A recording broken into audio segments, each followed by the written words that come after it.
What is up, everyone? Welcome to another episode of the NerdBall Fantasy Football Show. I am your humble host, dendrologist specializing in the conservation of the endangered Robert Woods, and it's getting more endangered by the week. An astronaut aboard the Pitts 8 Moon Expedition, Pete Rogers, and I am joined by my fellow nerds. We have the Duck Father and runner-up on the great Russell Wilson cooking show, resident old man Clark Barnes, and devout follower of the Anthony Lynn running back gospel, and Queen Bee of the Austin Eckler Hive, the Ginger Woodsman, Nick Butterford. How we doing, everyone? Doing great, Pete. Good, Pete. How are you? I am well. It was a good week for me in terms of fantasy wise football. Being in Michigan now, I've been using my brother's YouTube TV account, which is in Boston. I know. Well, sneaking around the having to pay for my own subscription. But I used to be able to, they didn't recognize that I was in Michigan. So I would get Boston games. So I would get to watch the Patriots. And they've caught me in my lie. And now I can watch, local Detroit. So I'm watching a lot of Lions, which is always fun. That Ravens game was absurd. But I haven't been watching this Patriots team so far this season. And you know what? Honestly, I'm okay with it because they sound like trash and don't need to watch it. Helpful hint. I do not have cable. It's way too expensive for what you get. But YouTube TV has this is not a paid promotion. This is just trying to help. But it could be YouTube TV. Yeah. Come on, Google. YouTube TV has a promotion where it's usually $70 a month, but you can do a trial for $70 for 3 months, which is, most of the football season. And then I think for like $11.99 or something like that per month, you get NFL Red Zone. So you get a pretty good cable package for $100 for 3 months, the heart of the NFL season. So that's how I'm watching football this year. And I just thought I would share that. Hey, man, anything that we can do in order to engage and to boost our sponsorships, we will say only nice things about YouTube TV if you want to come on and honestly reach the tens of listeners that the podcast has. You can pause it and fast forward through commercials, which is why I no longer really watch TV. Which is, yeah. I mean, once you go back to like real-time TV and you're like, oh my God, I have to deal with commercials. This is aggravating beyond belief. Nick, you are, you missed last week's show. Very strategic. And I do hope that you have a spoonful of mustard by your side. Oh, fuck. And ready to consume. Doesn't have to be now. We can hold it till the end of the show, but yeah, I didn't want you to sneak out of your punishment because Clark dutifully paid his, and the wheel hath spokeneth, Nicolith. Yeah, we'll close out with the all right. Sounds good. Mustard coughing. That's what people have to stick around and look forward to. All right, let's talk some fantasy football. As is our new structure on the show, we're going to talk some props and flops before we get into the news. So, Clark, why don't you start us off? Who are you giving props to this week? So my props is to Clyde Edwards-Helaire, who put up 100 yards rushing, got a touchdown, fumbled again, but coach went right back to him after he fumbled. That's kind of a good sign. Some of the other good signs we saw, like AJ Brown, boy, he's not getting involved. I'm super worried. Well, the Titans ran 3 plays to him on their first drive before he got hurt. But CH looked pretty good. I'm not going to go too far with it. The Chargers are giving up, I think, like the 6th or 7th most points to opposing running backs. They play 2 safeties deep and encourage teams to run the ball against them. But it is good that when a team let the Chiefs run and the way to attack that team was to run, they did give CEH the ball. He did look pretty good. And in a losing effort, still got a good amount of work. So my props this week is to old Clyde Edwards-Helaire. Old Clydey boy. Yeah, I talked about this on last week's Starts and Sits show and saying that like this was a favorable matchup for CEH. And I agree with you, Clark. I love the fact that, the Chiefs were able to, like, when the matchup allowed them to run, they ran the ball and they ran it successfully, and they went to Clyde Edwards-Helaire. I mean, he had 17 carries and, no one else in that backfield came close to that. And so even with the fumbles, I personally, like, I still think that this is the sell high opportunity because the game script with the Chiefs is just they're not going to run the football. This was a game that they lost and they, were trying to get in. And so I just don't think that the game script is going to be there where you're going to see Clyde Edwards-Helaire get the 20 plus touches that maybe other backs will. And because of that, he needs to be hyper efficient with those touches. And this game he did. He took advantage of that matchup, and you love to see that. And props are dutifully deserved. I would, if I were a CEH manager, which I am, and actually I just traded Clyde Edwards-Helaire to someone else in our league, which ruffled a lot of feathers because I traded him for Saquon Barkley, which people thought was a ridiculous trade. And I was like, hey, look, I contacted the other person I traded to. They were on board. They thought it was fair. They approved the trade. Can't hate the messenger. But yeah, so I would be selling high on CEH off of this performance because I'm not entirely sure that this is a sign that he's like here to stay as a reliable, high-end RB2. Who felt like when your league was upset with you? Who did they think got robbed? They think that the Saquon Barkley got robbed. So you won the trade? They thought that I won the trade. Yeah. I think that's fair that you won, but you guys are consenting adults. And so if you want to trade players, then that's up to you. I also don't think that that's I probably should have thrown in one other player, but it feels like they were. I feel like that's a fair trade. Like I can understand liking one side or the other, but that's not like collusion. Thank you. Thank you. People shit their pants over watching other people's trades, and it's silly. We live in a world where we cannot allow other human beings to do other human being things without commenting on it endlessly. So when it comes to CEH, I was just kind of thinking about this today, and if he weren't a Kansas City player, I don't know if I could rank him like ahead of RB20. He is not like he just doesn't have a proper NFL explosive profile. He's very good at filling the roles, and there are backs that can kind of get the job done just with their ability. Like I was watching Matt Waldman break down Peyton Barber last night, and he was talking about how basically if Barber was not a subpar athlete, he'd be one of the best rushers in the game. And I think that probably is the case for Clyde. His burst just isn't there. And they also have kind of used him strangely. To your point, Clark, it was good to see that when the matchup called for it, they fed him in the proper way and he was able to capitalize on it. It'd be, panic mode if that wasn't the case. He did that, but I think he's just going to kind of settle in as an RB2 for at least the next few weeks. And, Philadelphia, Buffalo, Washington. That's tough. Philly's tough. Buffalo has done fairly well, if I recall correctly. Washington has been weird in that they've been very productive, especially in the defensive line, pressure stats, but they've kind of just allowed a lot of success against them too. So anyway, I think CH, he did a good job over this weekend, but he's got a really tough road ahead of him. And so if you could get Saquon Barkley for him, I think that'd be a great move.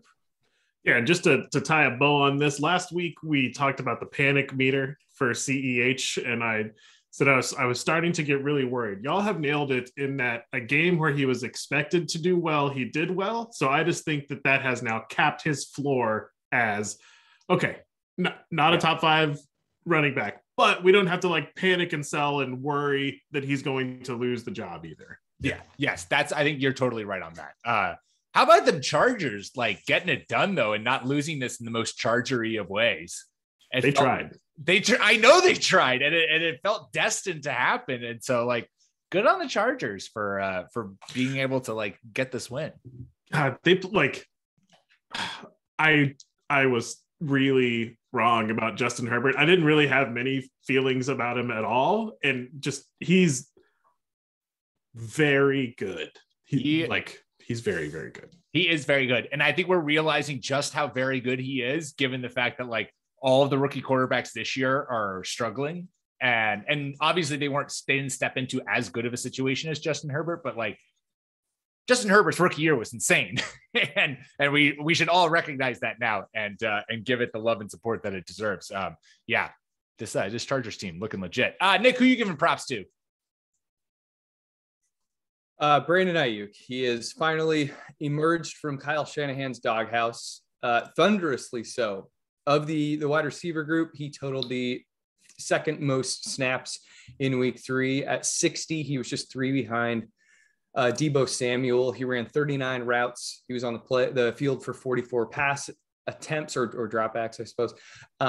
He got in as a rusher and as a return man. I mean, if there was any question as to how much Kyle Shanahan is going to use him, those questions have been answered. And we can all get back onto the, how high should we rank Brandon Ayuk bandwagon that I may be the only one on, but it's a raucous solo. It's a great bandwagon. party that Nick is hosting for himself. So he highly encourages everyone to show up.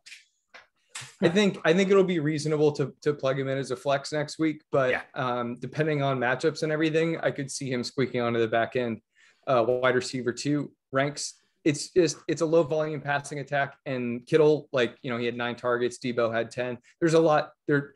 There are a lot of guys who have to be taken care of, and it's low volume. So I get it if Ayuk just has to say as a wide receiver 3. It's going to be amazing when the 49ers get a quarterback who's actually good, because they just have a lot of receiving talent there for that quarterback, whoever that quarterback is. I mean, I don't know if do they have someone on the roster who, well, they could draft one soon. They could draft one. I feel like they have a lot of first round picks that they could trade up for and really make sure that they get their guy of the future and have him on the roster. But yeah, Brandon Ayuk has gotten out of the doghouse. Obviously, we know George Kittle and Deebo. Deebo had some absurd catches against the Packers on Sunday Night Football when they were trying to get the game-winning drive. Deebo was catching all kinds of things thrown his way. Yeah, I agree with your take on Ayuk. I think Ayuk and Samuel are both just proving to be incredibly talented, which kind of hurts each of their fantasy value, but is good for the 49ers. Something Nick and I have tossed around is just what is Shanahan is maybe not getting enough credit for the shit job that he's doing as a head coach. Tell me you hate Trey Sermon without telling me you hate Trey Sermon. Kyle Juszczyk starts, and then every play is a fake to Sermon for the first half. What are you doing? Trey Sermon couldn't get onto the field in goal line situations. Kyle Juszczyk was their goal, was the RB1 as soon as they got inside the 20. Why are we pretending anything other than Kyle Juszczyk being the running back to roster in fantasy in San Francisco? So it'll be in the rundown this week, but I charted everything between Sermon and Kyle Juszczyk. So the usage is there. There were some situations where it really should have been, and it wasn't, but he was the only running back to take snaps last week. That's a good start. Yeah. That is a good start. I mean, yes, we are saying this, but he also does. Yeah. Also, what are we doing with Jimmy Garoppolo on the field? But yeah, no, Shanahan is a very, very good play caller and a completely idiotic team runner. And it's really shitty that they didn't do a better job vetting him before they hired him. And I'm such a huge Kyle Shanahan fan, but I don't know, he was always going to be an offensive coordinator or the head coach after what he did. But God, it sucks. It sucks watching someone ego brain their way into doing this. Yeah, for sure. I want to give props to Alexander Madison this week, who stepped in for Dalvin Cook and did exactly what everyone who started him needed him to do. And that was rack up 112 yards on 26 carries and catch 6 of 8 targets for 59 yards against the Seahawks. And it is very beautiful when in fantasy, you're oh, Dalvin Cook is out. I'm going to go add, either you had Madison already rostered, or for me in my home league, I added him off of waivers for this week. And he performed like an RB1 because that's what he is when he fills in for Dalvin Cook. So props to Alexander Madison, who's, whenever his contract winds up, is going to be a top 20 running back in the NFL. He looked good running the football. Clark disagrees with me. That's what his face is telling me. But I'll tell you, Ben Tate. Why I agree with your props for Alexander Madison so wholeheartedly is because every other time he's had this opportunity, he has immensely disappointed. Going up against the Seahawks, who have been the most generous defense to opposing running backs, Madison absolutely smashed it. I hope you enjoyed it.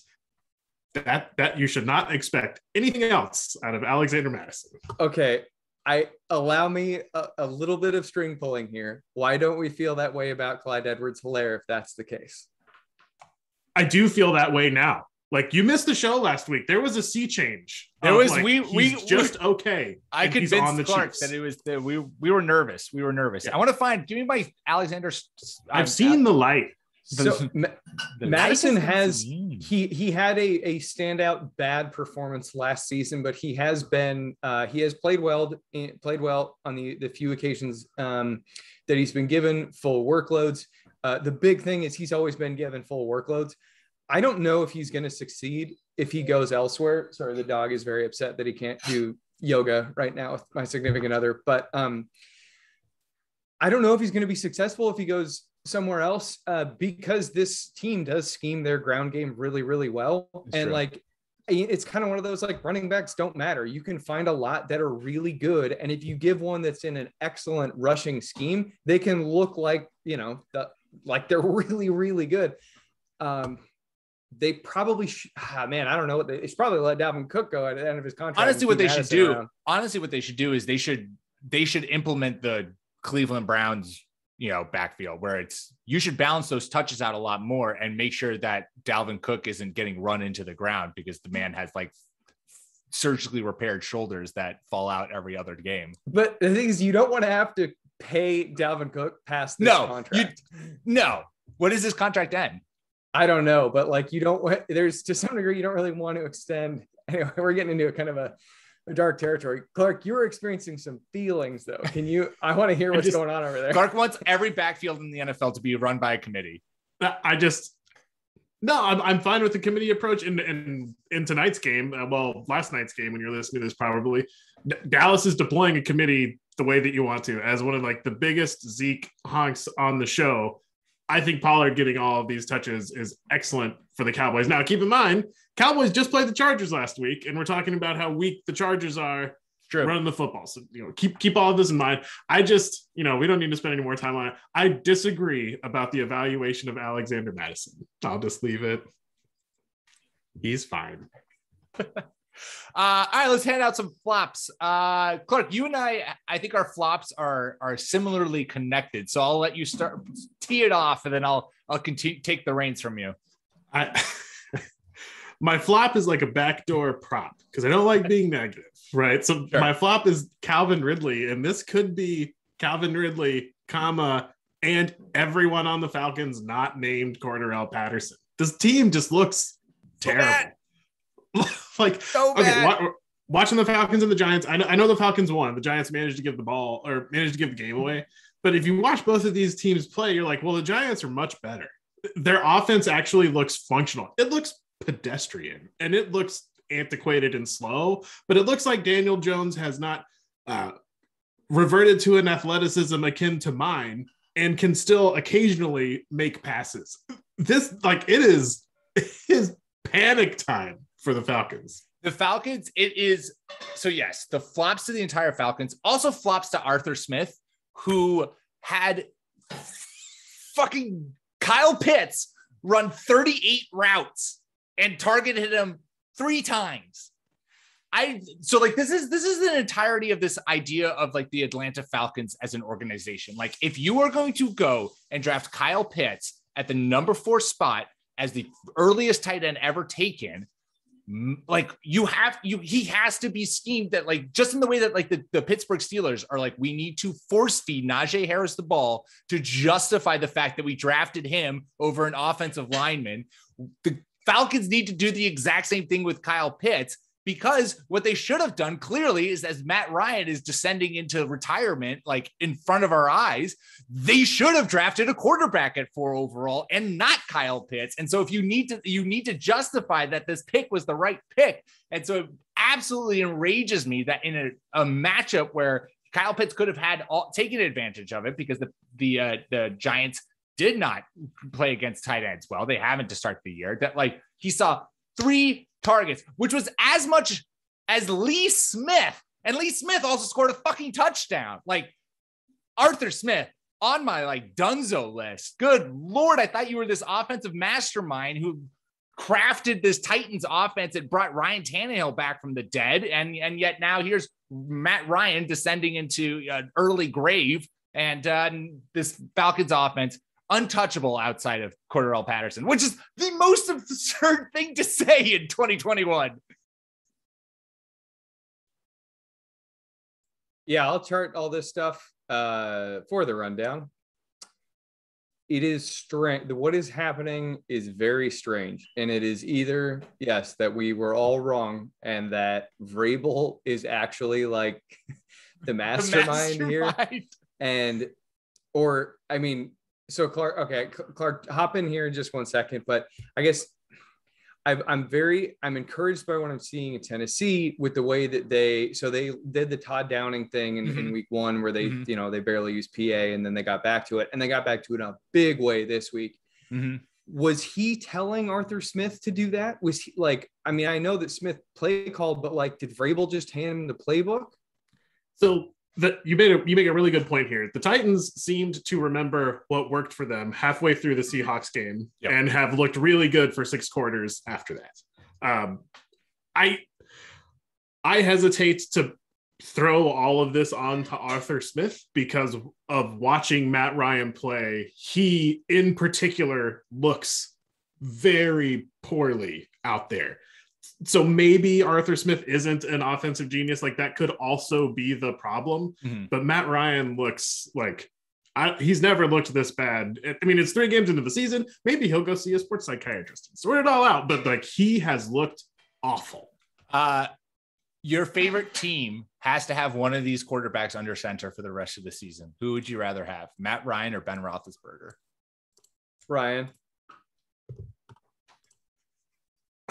For people who go watch the YouTube show because Clark is staring off into the abyss, wondering if he can take his own life to not have to answer this question. Ben Roethlisberger was falling over. Tripped himself while throwing the football.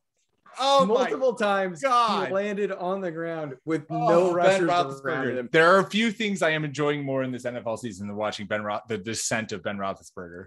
I chatted with a Pittsburgh buddy of mine and he's like, I think he's being like semi-intellectually honest with himself. There's some, pretzels that are being formed, but his commentary on it, like Pittsburgh is really just like, no, it's not Najee's fault. I mean, they just need to help him out a little bit more. And like, no one's angry at ownership for intervening and making them draft Najee Harris and keeping Ben Roethlisberger. And anyway, it's just get a line and get a quarterback. But, as far as Pitts goes, all I will say to the listeners that the usage is there. Yeah. The snaps, the routes, it's there. All there. The targets have not equated into what they should. And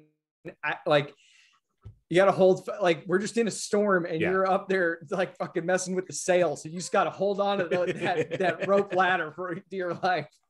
And that's why I'm hesitant to blame Smith for what we're seeing, because he is putting Pitts in positions to succeed, and something is happening in between from when the play is called in to when the play is executed.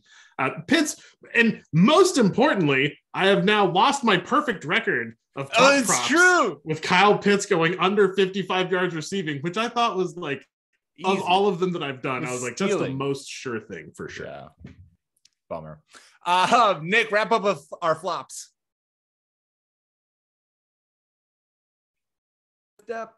Yep, missed the mute button, but that gave me time because I forgot who my flops were. There's Perfect. 2 of them. It's the whole goddamn Jets backfield.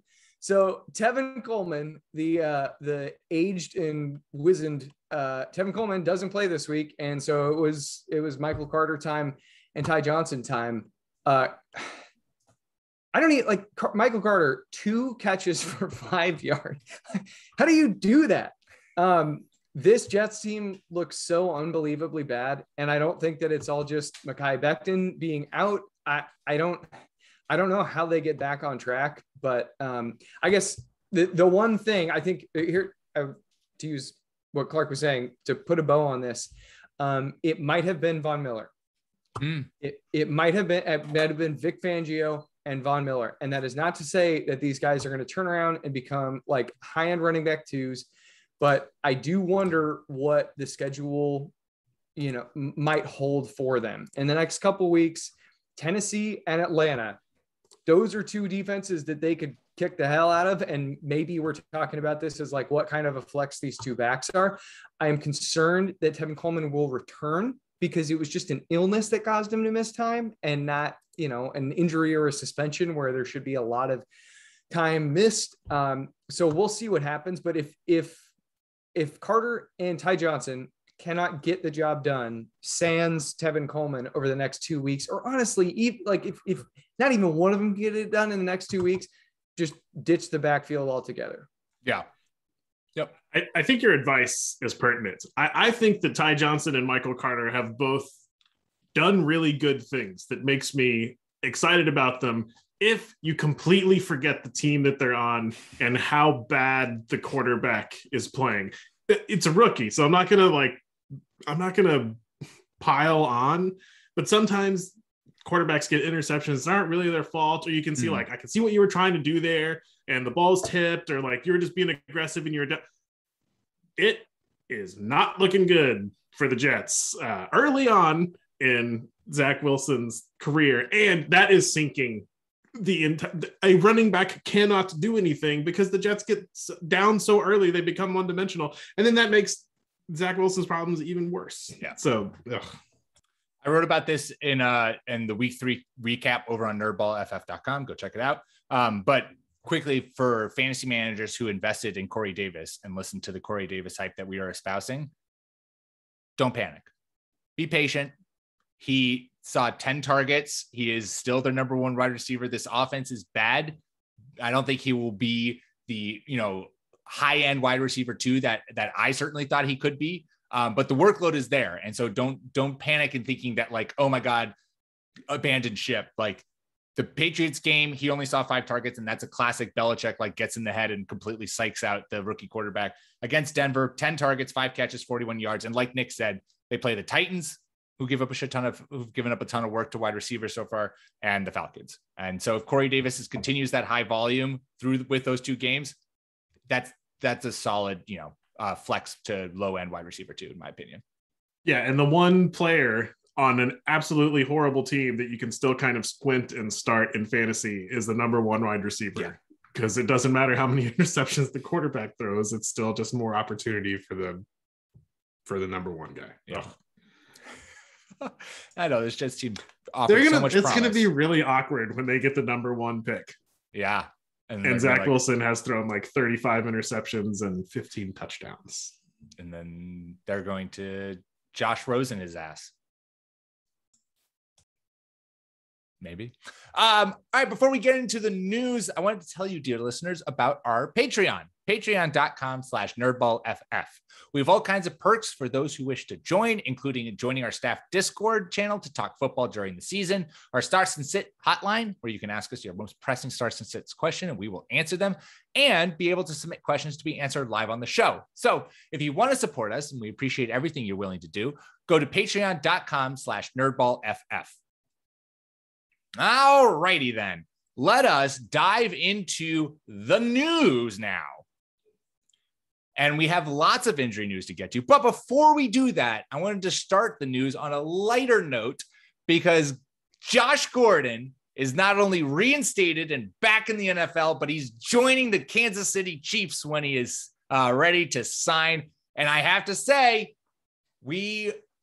I hope nothing but the best for Josh Gordon. I hope that he is mentally healthy. I know that has been a big catalyst to why he's been in and out of the league for so much recently. But man, if that man is healthy and he is ready to go, I cannot think of a better landing spot for him to become reemerge as that hyper efficient, deep threat, big physical receiver target that he has shown in the past, Clark. This seems like a match made in heaven that could, if all goes according to plan, rival like unfair levels of productivity for the Chiefs. Yeah, I feel for Josh Gordon very much.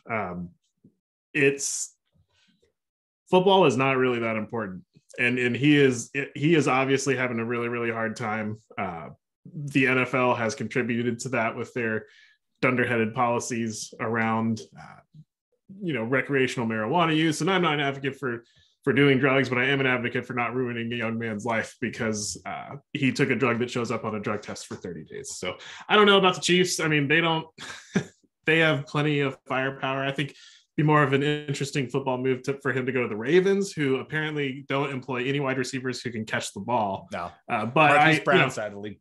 I'm not getting excited about Gordon for fantasy, but I am very, I hope that he gets to play. And it's just been it's been a real crummy story. Yeah, no, you said that was very well said. Yeah, I mean, I think he could like steal a prominent role. I'm not going to bank on that, but I would absolutely like if I'm in a very deep league and have a bench spot, I would totally add Josh Gordon. They're clearly not happy with Mecole Hardman. I am having a really difficult time trying to figure out. I saw the Tyreek Hill like missed time with a quad injury briefly, but I can't figure out how the snaps came about. It seemed as though Byron Pringle might have benefited from that, but Demarcus Robinson also saw a season high in snaps. Point is, the team just doesn't really seem to be that into the people behind Tyreek Hill. And like, I would not bet on Josh Gordon, assuming the number 2 wide receiver role, but there is a chance that happens. And like for 20 years, we said, imagine if this player went to the Patriots. Now it's imagine if this player went to Kansas City. So like, this is the team that we should go. Yeah. All right. Let's throw like a waiver ad on Josh Gordon. Yeah. And by the way, he should totally be able to smoke pot. And this is so stupid. His career should never have been derailed like it was. And I know he had alcohol issues too, and he was like playing drunk. That's really bad. He shouldn't have done that. And I hope that he is okay on that side of things. But it's really messed up that pot may have contributed to his suspensions. Agreed entirely. All right, let's get into the injury news. And of course, this is headlined by Christian McCaffrey. At this point, we all know what happened. Thursday Night Football, he left with a hamstring injury, and he's likely to miss multiple games, which instantly makes Chuba Hubbard number 1 waiver wire target. He came in place of McCaffrey, 11 carries, 52 yards, 3 out of 5 targets for 27 yards. Nick, am I wrong in saying, I know you tweeted this out and I loved it. You're like, if you thought people were spending their fab on Elijah Mitchell, like just to get ready for the windfall that's coming in for Chuba Hubbard. Yeah. Chuba, Elron, the master Hubbard. He got a ton of work as soon as Christian McCaffrey exited last week. Like he took on, like fully took on bell cow duties. I think that Royce Freeman got in there for a little bit of cardio, but like Hayden Winks was tweeting this out. He was 3rd in half-point PPR scoring in terms of like just backup running back production this week with 16 points. I like for the time that he'll be there, he'll be probably a top 18 running back. McCaffrey, he's not going on injured reserve, so this might only be 2 weeks. From what I was seeing from like medical professionals, they think week 6 is the return date. But yeah, if you need him, I don't know, you might just dump the whole load, but like you probably want to keep something in the chamber.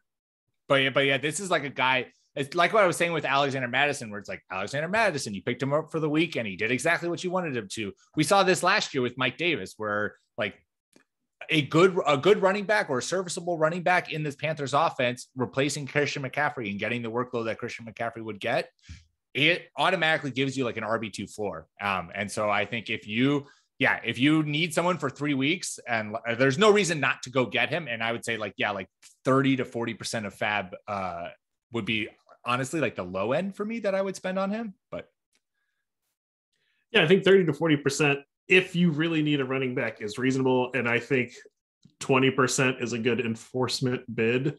The team and the coach think it's going to be 2 weeks, because if they thought it was going to be 3, they would put him on IR. Yeah. Now, what they think does not correlate to what will happen, Mm-hmm. but that's what they think. IR has been shortened down to 3 weeks this year, so they think he's going to miss 1 or 2 games. We'll see how that goes. Hamstrings for some players can be super tricky, kind of like a la the high ankle sprain. Yeah. I think Hubbard is fine, right? He's super athletic. He would have been, I believe, a much higher draft pick If he had come out 2 years ago, I think he put up like 2,000 yards of offense.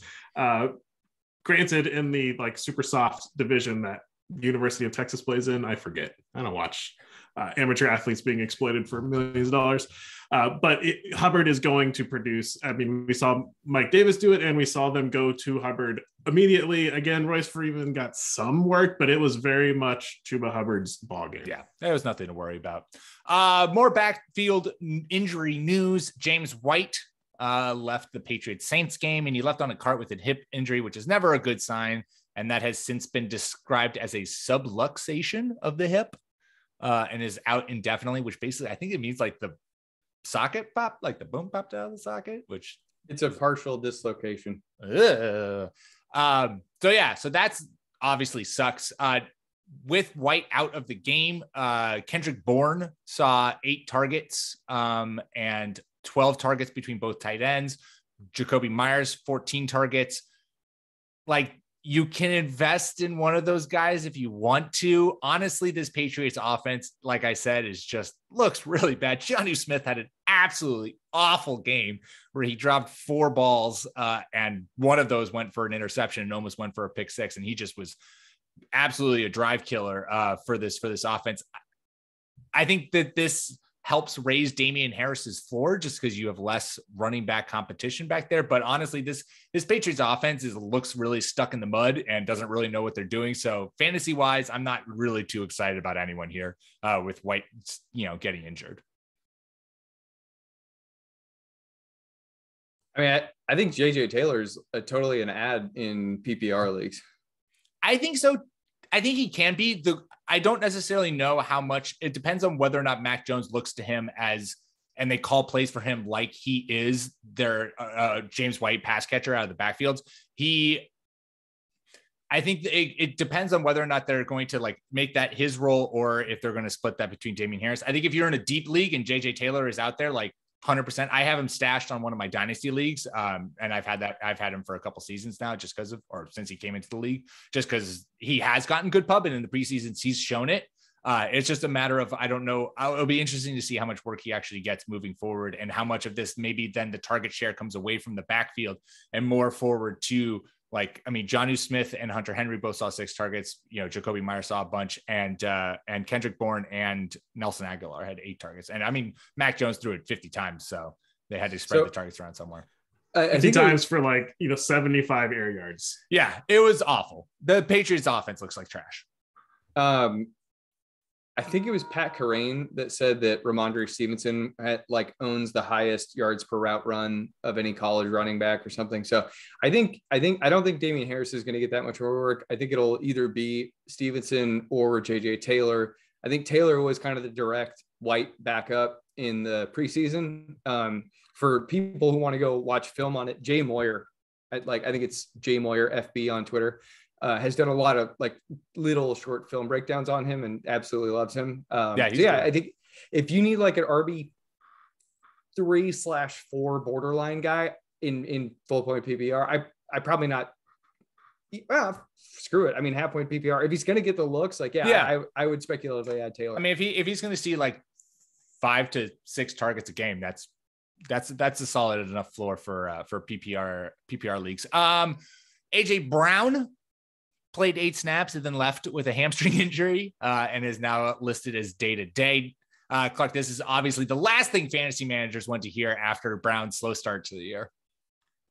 Yeah, they, like I mentioned earlier in the show, they made a concerted effort to get him the ball. And I think we're going to start seeing that with guys who have been underperforming, but we know the team likes, I'm looking at Robbie Anderson, Matt Rule saying we need to get Robbie Anderson involved after he hasn't been. And the Titans did that. I mean, they came out and threw a little wide receiver screen to AJ Brown. They gave it to him on an end around. And then he got hurt on the deep ball. This sucks. Hamstrings can be so difficult to project, and it's just, it sucks for a team that kind of is getting back to its roots. If you are a Julio Jones manager and you have been on the fence a little bit, now's do it now. Yeah. Now's the time to get him in there. With AJ Brown, we'll just have to wait and see how long it's going to take for him to come back. Yeah. I will keep this concise, but I think AJ Brown's hamstring injury has a lot of fallout. We don't know what's going to happen with the receivers beyond this. Chester Rogers has been operating as the primary slot receiver. Josh Reynolds had a foot injury early on, and he has been practicing, but has not been active on game day. He was one of the big free agent acquisitions from this most recent offseason. So it's very strange that Chester Rogers has been playing over him.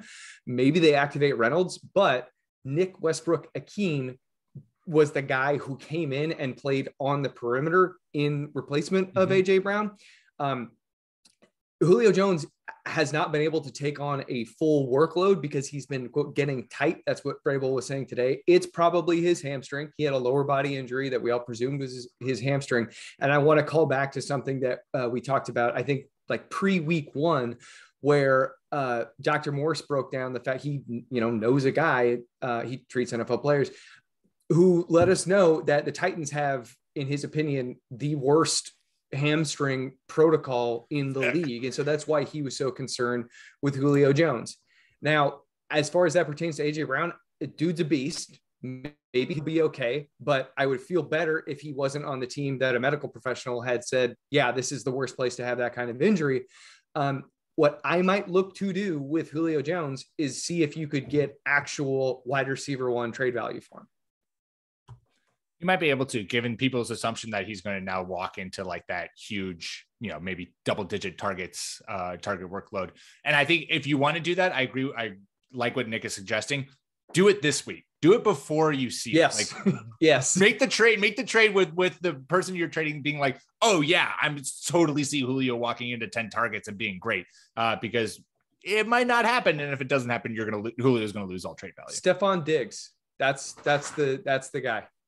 He's been stuck under 69 yards through 3 games, only has 1 touchdown. That's the guy. Yeah. I just want to hit the Josh Reynolds point. Just because he hasn't been starting or hasn't been active, that does not mean that he's not going to be the next guy up. A lot of times with these like 3rd, 4th, 5th wide receivers, and Nick, you didn't say this by the way, but like a lot of times with these, 3rd, 4th, 5th wide receivers, if they don't play special teams, they get to sit. So Reynolds is probably free. He's probably going to be a very good, like, under the radar ad. And the only thing blocking Reynolds now from being the wide receiver one is Julio Jones, who we were talking about can't stay healthy and can't play a full game. Reynolds looked really good in spots for the Rams. So don't forget that just because you haven't seen him play this year. That might be a sneaky, like, if you miss out on someone that you're super excited about, go ahead and get Reynolds on your roster and just kind of see what happens. I like that call a lot. That's a good call. All right, let's quickly talk wide receiver rooms, because we had some injuries really shake up those rooms.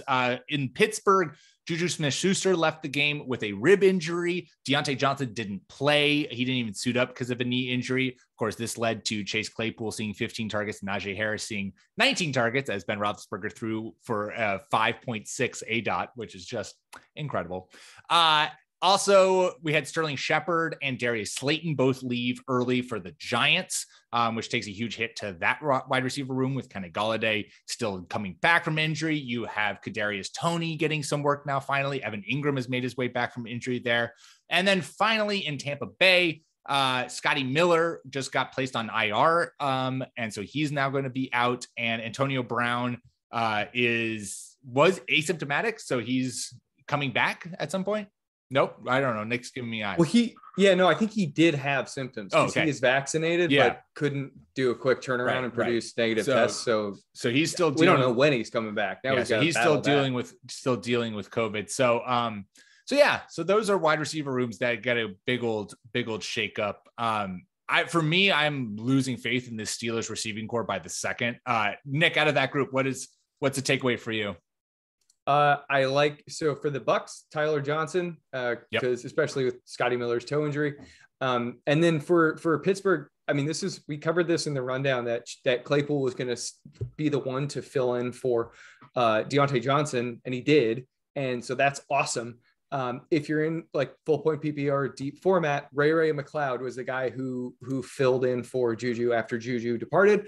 Although you might say that Najee Harris was actually the guy who Najee Harris is 19 Juju. targets all around the goal, all around the line of scrimmage. I will say it's tough to know that because that was one where I'm blanking on, the Bengals, they were allowing like 9 running back receptions per game. And so for me entering that, it was like, Harris had only seen 8 targets total. And so my thoughts on this were, if they don't load him up with as many targets as possible, then we just got to panic because they're not game planning at all. And they did. So, chicken or egg, but yeah, McLeod in like deep PPR. Yeah. Cool. Yeah. I think Tyler Johnson got 6 targets, 3 catches. It seemed like Brady was going to him all the time that was a really good game. The Rams look real tough. Rams look unstoppable. Pittsburgh, it's hard to judge teams super early in the season because we don't know if their opponent is going to be good or not. We have 3 showings from the Steelers. They managed to shut the Bills down, and with a little help from their special teams, they got the victory there. But, Watt is dealing with an injury, and against the Bengals, who I do not think anyone has slated for a playoff slot this year, they looked just entirely inept. And again, like big red flag, they looked inept because of their super aging quarterback, and there's no fix for that. Nope. So that no fix. Testosterone doesn't even do this one. No. It can make you look good, but yeah, it can't keep you from tripping over your own feet. And just there are some freeze frames like that I was watching of like him throwing, and it's just 2 linebackers. Like, oh my God, he threw an interception. Crazy. He threw an interception where he was like trying to scramble out of the pocket and like threw back across his body to 3 Bengals just linebackers. And one of them was just like, oh, thank you kindly. I'm going to just now run this back for a good gain. Yeah. Ben Roethlisberger, Chase Claypool. I think obviously the workload is great for him with Deontay Johnson and Juju Smith-Schuster both out. I'm worried about Ben Roethlisberger being able to somehow keep 3 fantasy viable receivers afloat when all 3 are healthy. If all 3 are healthy, it might be that never happens. And finally, in the news, we wrap up with a trade as the tight end needy Jaguars sent CJ Henderson to the cornerback needy Panthers for Dan Arnold. So now Dan Arnold joins the Jacksonville Jaguars, where James O'Shaughnessy saw 8 targets in week 1 before he got injured in week 2. It could be, if you're looking to stream tight ends, Dan Arnold maybe is a saucy name to play. We'll see what this Jaguars offense does. But for the Panthers, obviously this makes sense because Jace Horn is now on IR with a busted foot. So there you go. Who is more likely to succeed? Ben Roethlisberger keeping 3 fantasy relevant receivers, or Urban Meyer coaching up 5 Jacksonville Jaguar pass catchers? Urban Meyer getting everybody as a top 15 option. It's so bad. Oh, this Jaguars team is not great. Not great in the slightest. Dan Arnold's okay. I mean, so if he's going to play a pivotal role and you're desperate at tight end, if he sees 8 targets a game, I'd wait. He's not going to see 8 targets a game. Yeah, I mean, but he's okay. So that's my one thing to throw in here is like, seems odd that the Panthers would trade him away, but okay. Well, they love. There have been only rave reviews about Tremble. I forget what his first name is. Trey Tremble, something like that. Tommy Tremble. Rookie tight end for the Panthers. So, and he caught a touchdown Thursday night. So there you go. Tommy Tremble is making everyone tremble in their boots. God, just like when we talk about players getting traded away from the Jaguars and like how happy they must be. Imagine being poor Dan Arnold. You're like, yes, we're 3-0. I'm on a team that has like a hip young coach and the franchise is moving in the right direction. They're like, we traded you for a 3rd string corner. Adios. Have fun. We just signed them. They just signed him. I know. Like you probably bought a house or a condo or I mean, like, and now you gotta, gross. Jaguars. At least you're staying in the bottom half of the country. No, I forgot where Carolina is. I'm an idiot. Carolina is the South. Like Carolina is the proper South. Carolina is it's more north than Florida, but so is more north than I thought. All right, that's it for the news. And now, before we talk about waiver wires, let's bring out our patented worry panic scale index and talk two players who haven't quite been living up to our expectations and grade where we are on this scale. 1 being we don't have a worry in the world. 5, it's on my radar and my worry gland is activated and perspiring slightly.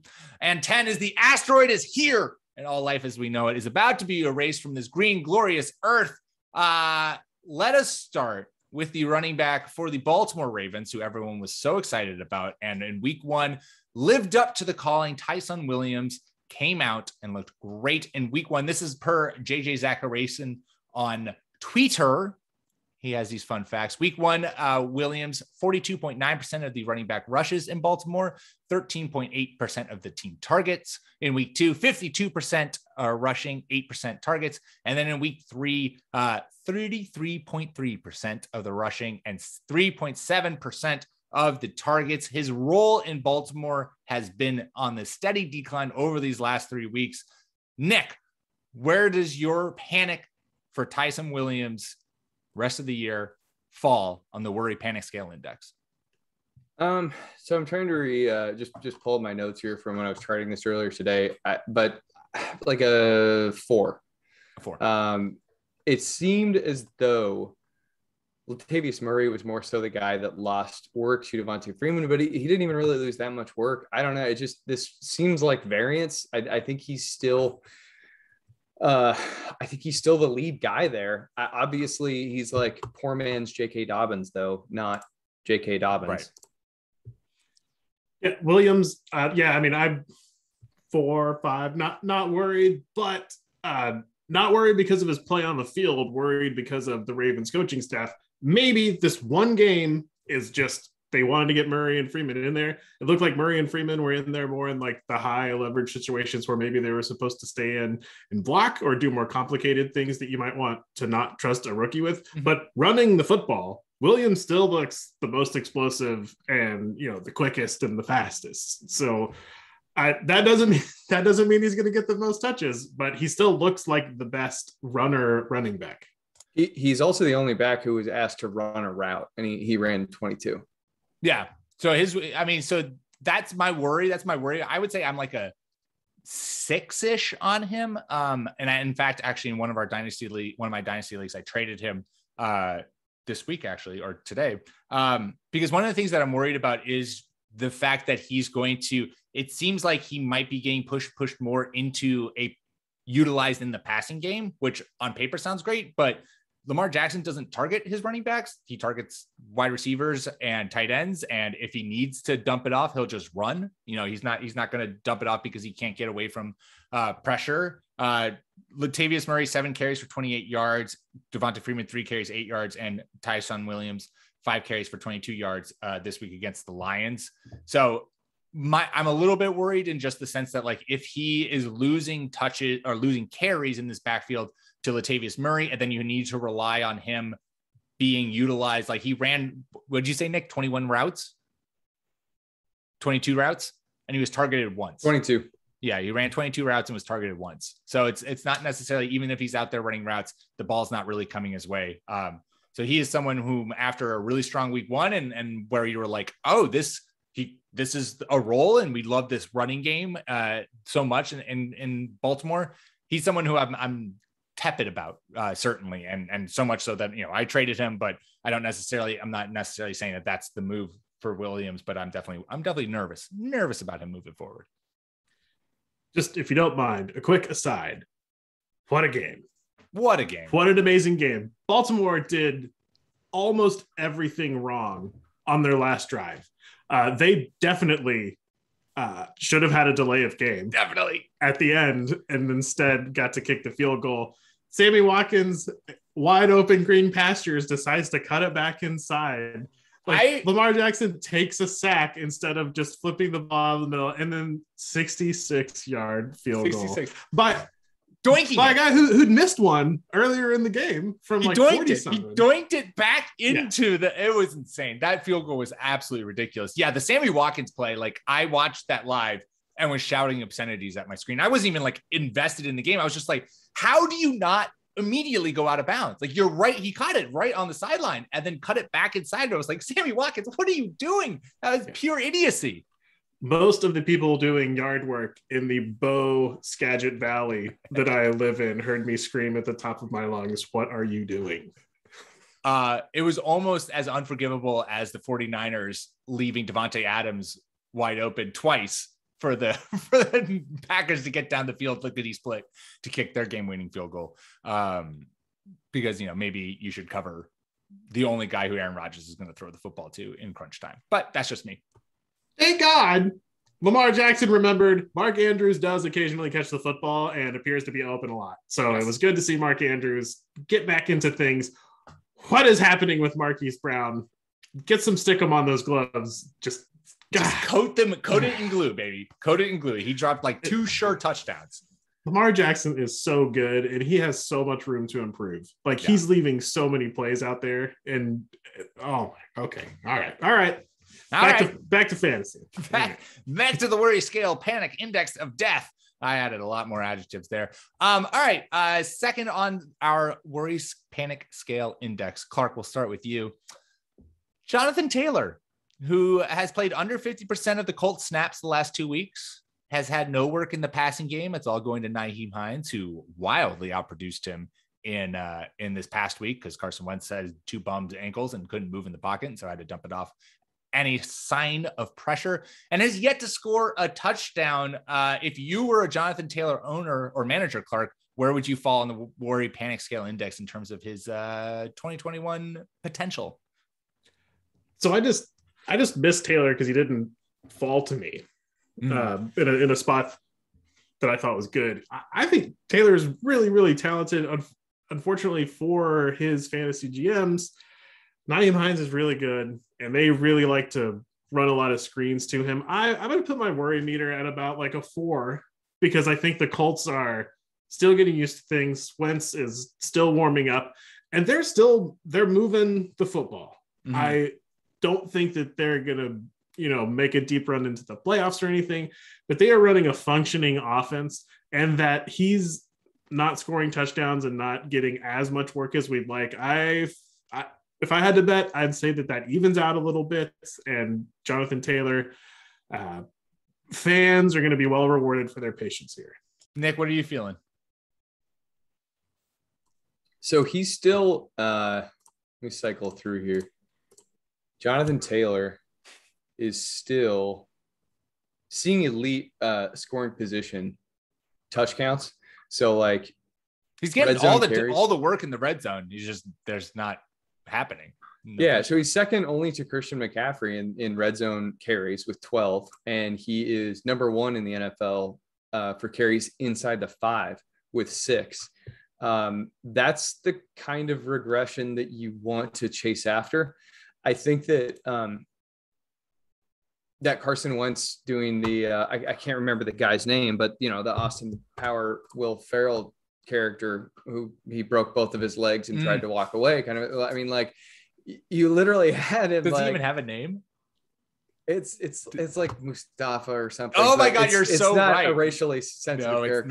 It's not. Okay. But anyway, the point, like the man was playing with 2 sprained ankles, and I was surprised that they didn't try to lean heavily on Jonathan Taylor early on. I was not surprised that they utilized Nyheim Hines a lot. I thought he was going to get more targets. I think he only had like 6 targets. I thought he was going to go higher than that, but they have locked onto Michael Pittman, and that's awesome. Back-to-back weeks with 12 targets. Michael Pittman managers celebrate. Yeah.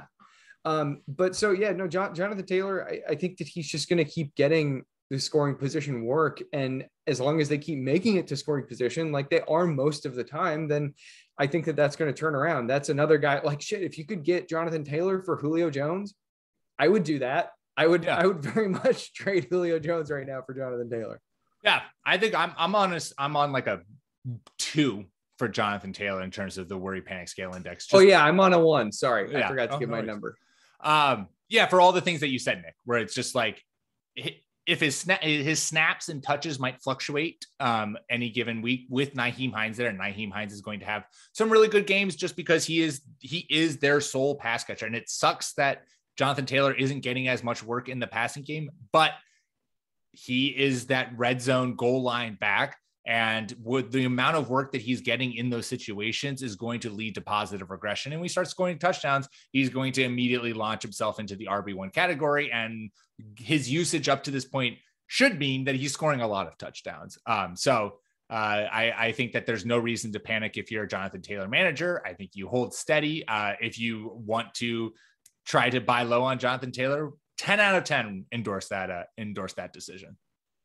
Yeah, and just one last note here. We talked about a couple of coaches who we think are doing a very, very poor job. I want to mention Frank Reich. Like, I believe in Frank Reich. He's doing a lot of work with limited resources. And so that's another, he's getting his guys open. He's calling a good game.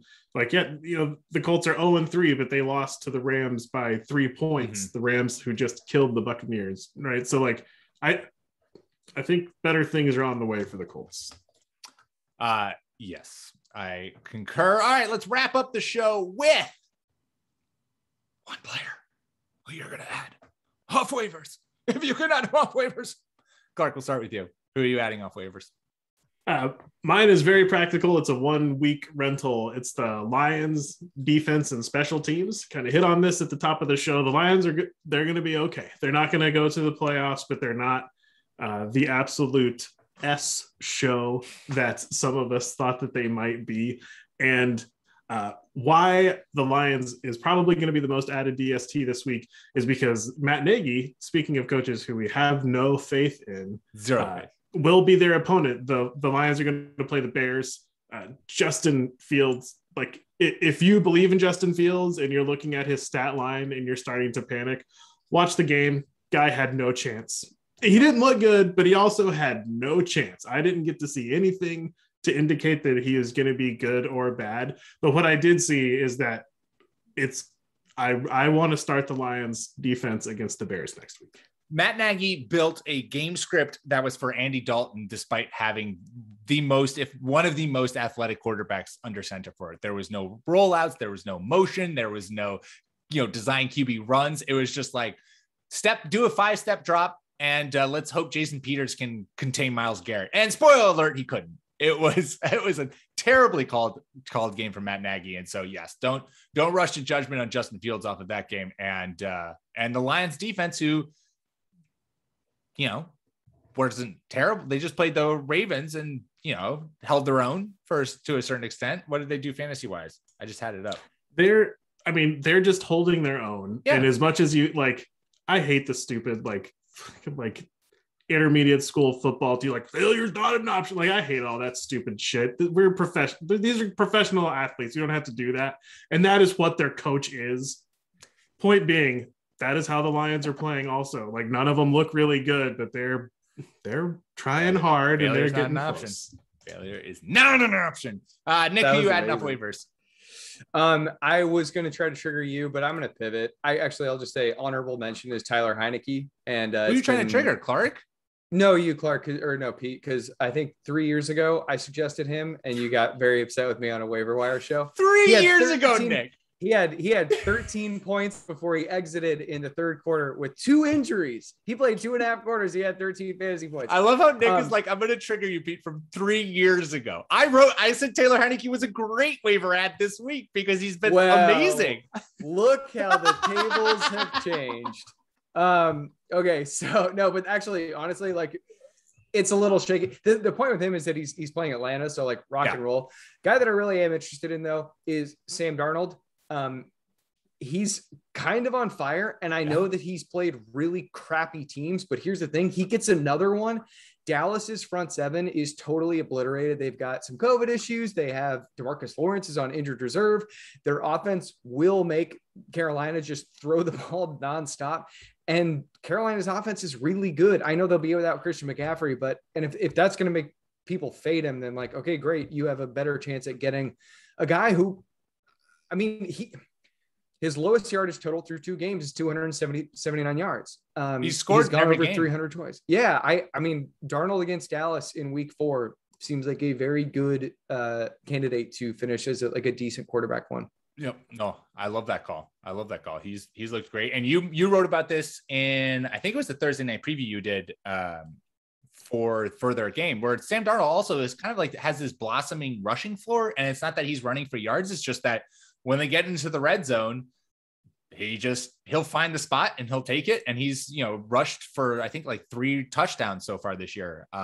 He had, I think so, or maybe it's 2 or 3. Yeah, it's 3. No, it's 3 touchdowns. So he gets on his horse. Love when a guy who can't pass very well will just tuck and run. Just get in there and score the points however you can. My waiver wire target, obviously we talked about a bunch of guys earlier during the news segment. And so those are really some guys to prioritize, but I also gotta send some love to Emmanuel Sanders, since first of all, there's a wheel bet sitting on this man, but 6 targets, 48 yards in each of his first 3 games. And then coming off of a game against Washington, where he caught 5 balls, 94 yards and 2 touchdowns. Obviously that level of production is not going to be there, but he is becoming a really reliable part of this Bills offense. And this Bills offense loves to throw the ball. And he also leads the team in average depth of target, 12.9 yards per target to start this year. And so he is basically the Bills' big deep threat, as crazy as that might sound to say. And when he has a matchup, they're taking advantage of it. And you want a part of this Bills offense because they are throwing the ball and they're throwing it successfully. Yeah, I think the most shocking part of it. So I was simultaneously the highest and the lowest on Emmanuel Sanders of the NerdBall boys. The most shocking part of this is that he's leading the position group in snaps. Like he's played more snaps than Stephon Diggs. And he totally won the Z receiver job, which I did not think that he would do. Let's see. What is the wheel bet we have on him? 90 targets for Emmanuel Sanders in at least 14 games. That's the wheel bet. That will, I don't know. It's on track. It's on track. Pain, but yeah. Track. But yeah, as long as he doesn't get injured. All right. Any final thoughts before we part for the week?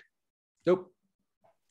I learned something very important, that Nick remembers every slight that has ever been made against him.